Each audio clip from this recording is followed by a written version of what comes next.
Hello বন্ধুরা, গতকাল মানে 26শে ডিসেম্বর উদ্বোধন হয়ে গেল আমাদের বীরভূম জেলার গান ও নৃত্য মেলা, যেটা এবছর 1 যুগ হতে চলেছে, মানে 12 বছর পূর্ণ হলো। তো প্রথমেই আমাদের একটা র্যালি বেরিয়েছিল আম্বেদকর পার্কের ওখান থেকে কলোনি মাঠ পর্যন্ত। তো আমাদের সবার আজকে ড্রেস কোড ছিল হলুদ শাড়ি। তো আমরা সবাই মিলে বেশ মজা করে র্যালিতে গিয়েছিলাম, আর গিয়ে পৌঁছালাম আমরা কলোনির মাঠে। তো এই দেখুন মোনাটাও নাচ করছে। আর মাঠের গেটে কিন্তু খুব সুন্দর লাইটের এভাবে কাজ হয়েছিল, আর পুরো রাস্তাটা এভাবে লাইটে সাজানো হয়েছিল। তো বেশ ভালো মজা হচ্ছিল। আর সামনে অনেক কিছু প্রদর্শনী ছিল।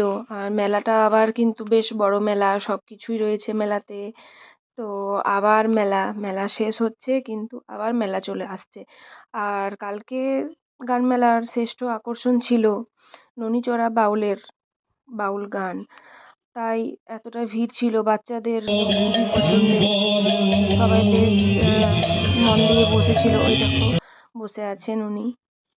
তো সব মিলিয়ে আমরা খুব মজা করলাম।